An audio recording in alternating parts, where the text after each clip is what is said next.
Morning guys, good morning Lolito World Trucker. Okay, alright. Nandito tayo sa Netherlands, sa Big Hill. Yan.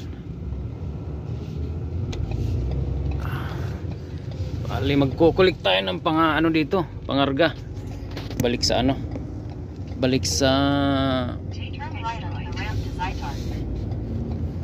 Balik sa Austria. Ayan oh.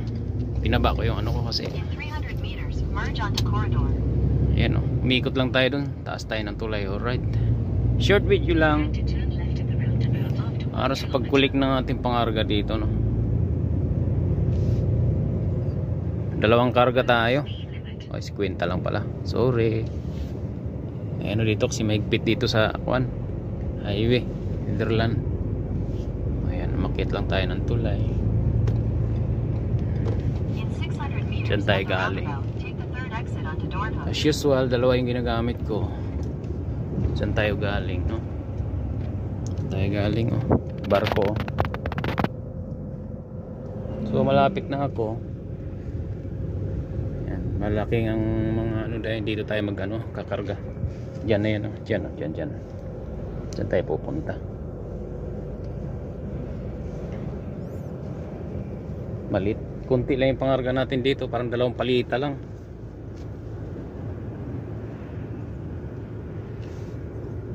Kaliwa na tayo dito sa unahan.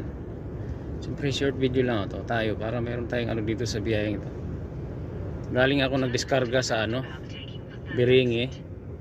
Galing ako sa Biringi. So pagka ang kuwang ka sa third exit dito ka sa karsadang ito. Ayan. Third exit.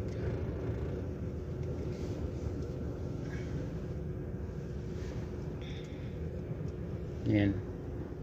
Kasi doon ka pupunta, oh. Yun. Yan. So first come. Take the third exit. Exit the roundabout onto Doornhoek. Then turn left to stay on Doornhoek. Yan. Diba nakuha nyo? Para hindi kayo maligaw. Alright.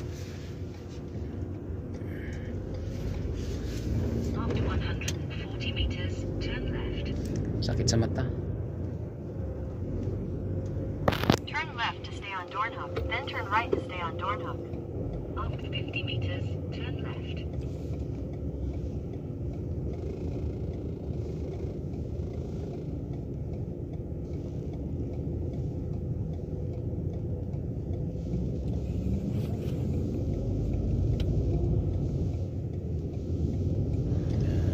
Malalaki din ang mga warehouse dito.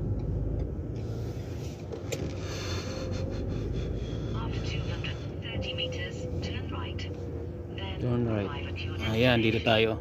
Ayan, dyan tayo kakarga. Okay. So, ayun guys, malapit na ako dito sa first loading place dito sa lugar na ito. So, after nito, so didiretso tayo doon sa malapit sa Belgium border at Netherlands. Okay? A few moments later. So yun guys, welcome back Lolito World Trucker. So tapos na nagkarga dito sa first loading place. So papunta na tayo ng doon sa second loading place. Ang second loading place ko ay dikit lang mismo sa Belgium border at Netherlands. So diretso lang tayo, no? So siyempre gaya ng sinasabi ko, sinishare ko yung mga natin, no? Yung mga bagay na bilang truck driver. So ito, continue lang tayo sa sa papunta na ako nung second loading place ko. Okay, so nag-exit na ako dito. Papunta na tayo ng second loading place ko dito sa sa dikit lang, as in dikit lang talaga sa border ng Belgium at Netherlands. So ang pagitan lang nito yan ditong kung didiretso mo talaga Belgium na. So siyempre kumanan natin na nag-exit tayo, kakanan ulit tayo dito, papunta na dito sa loading place. Ang company naman ng pupunta natin is DNE Logistic. Okay, kumanan na tayo dyan. Siyempre, gusto ko lang ipakita sa inyo yung ano. Susunod naman dito si ano, sino nito, si Aigo sa GPS ng truck, pero padidiretsuhin ka, hindi talaga susunod siya, pakakananan ka kung saan ako kumanan. Yun nga lang, hindi siya totally tumbok ang ano. So gaya ng sinasabi ko, pagka yung malapit ka na sa loading place mo or delivery place mo, doon ka na magbabrowse. Tandaan mo yung company. Okay? So company name. So company name at saka yung street at saka postcode. Alright? So si ano kasi, pinapadiretso ako dyan. Pinapadiretso tayo ni Aigo GPS. Diretso tayo. Pinapadiretso tayo. Okay. Siyempre palibasa, nag-browse na tayo gamit ang ating Google Map. Yan, nakita nyo yung Google Map ko. Yan, pakakananin na ako dito. Nakita nyo yung nag-iibang kulay na billboard. Yan, pula, blue, pula. Yan, kakanan ako dito. Siyempre. Yan. Kasi binrowse na natin. Tingnan mo si Aigo, pinapadiretso pa ako. Yan, oh, kita nyo. Pinapadiretso yung kulay pula. Yan. Siyempre, na-browse na natin. Kakanan na tayo dito. Kasi si Google Map talaga ay updated palagi. Si GPS ng truck, ano yan, hindi siya ano talaga, hindi niya na ano yung mga latest ano. Alright, yan, kumanan na ako dito. Ayan, diretso lang tayo. Siyempre, pag dumiretso ka doon, hindi mo alam kung ano yung, hindi mo alam kung saan ka pupunta. So siyempre, magma-check ka.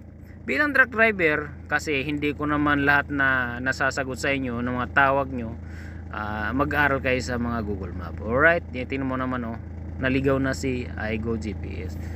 So ayan, didiretso lang ako. Nakita nyo yung windmill na yan, tinuturo ko, dyan tayo magkakarga. Okay, so ayan, tingnan nyo, oh. Napaka ano naman talaga, ayan, oh, diba? Oh, yun, oh. Matyagan nyo lang, madali lang naman anuhin, pag-aralan. Hindi naman natin kayang i-memorize, pero kailangan nating masterin ang galawan ng GPS. So, siyempre, ayan, dyan tayo magkakarga. Ayan, nakita nyo, ayan, DNA, ayan, nakikita. Dito tayo kung titisin nyo, tingnan mo yung itong ano na to, akala mo hindi tayo pwede dito, di ba? Siyempre, para naman tayo matyagan natin palagi ang galawan, no? Huwag tayong umasa sa mga pastirin lang natin, kaya natin yan. Kung mga first time or bago man, o kung hindi pa rin talaga kaya, tumawag kayo sa akin anytime. Sasagutin ko kayo, basta online ako. Pero kung tulog naman ako, sorry, siyempre tulog ako. Kailangan ko rin mag-rest, diba? Kasi yun nga sinasabi nila, kailangan natin mag-rest ng 9 hours. So, pahinga tayo. Kung di nyo ako matawagan, ibig sabihin naka-rest ako. Tingnan mo si Aigo, ligaw. Hindi pa rin na siya nagbibigay ng tamang direksyon. Right, dyan tayo magkakarga. Nakita nyo yan, oh. Yan. Yan sa tapat na nakikita ng GPS ko. Dyan ako magkakarga. Dyan yung DNA. Ito yung DNA. DNA warehouse. So, ang pangarga dito is mga sensitibo, exclusive para sa mga kasi special eh. So pumasok na ako dito sa gate. Ang bureau dyan sa tapat. Yan, yung bureau na yan sa tapat lang. Pero siyempre paparara tayo ng maayos para hindi tayo makaabala pag may dumating o may magkakarga. So hanapin nyo yung makaiwas kayo sa abala. Alright.